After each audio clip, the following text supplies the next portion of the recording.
A pleasant day and Assalamualaikum warahmatullahi wabarakatuh. I am Joharity Limbana, a member of Group 4. So I am here to answer some questions regarding our group's IEP.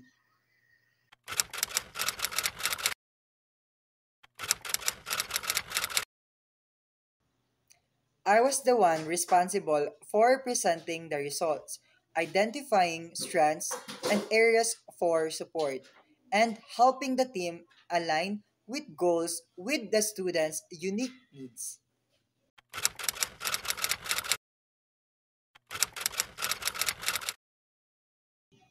From this experience, I have learned that communicating assessment results is not just about presenting data. It is about translating that data into meaningful insights that families can understand. And by doing so with respect and empathy, I realize the importance of using simple language, listening actively, and making sure that the parents feel like valued partners in the process.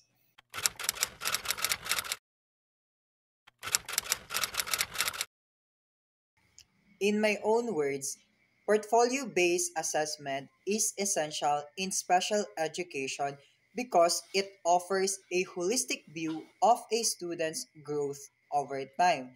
So instead of solely focusing on test scores, it captures a real life evidence of learning, such as writing samples, photos of projects, or reflections that reflect the student's progress, interests, and strengths.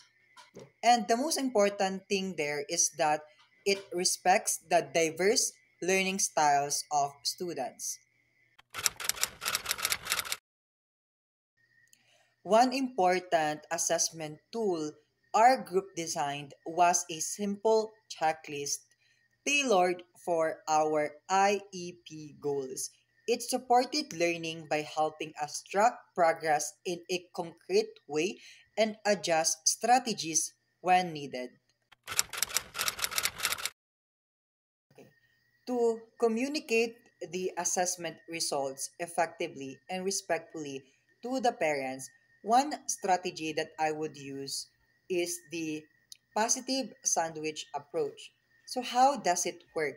So, first is that you will start the conversation by highlighting the strengths of the students. And throughout the conversation, you gradually introduce the problems or challenges that the students are struggling with. And you share them to the parents because they need to provide support. And then after that, you will end the conversation with actionable steps and encouragement.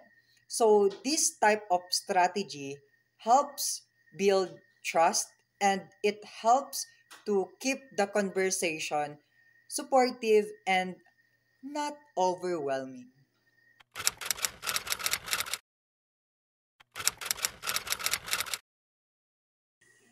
As a future educator, I believe that a teacher should uphold these four values: inclusivity, respect, empathy, and kindness. When dealing with diverse learners, I will apply these by creating a classroom environment where students feel safe, valued, and understood, where differences are not seen as obstacles but as opportunities to grow together.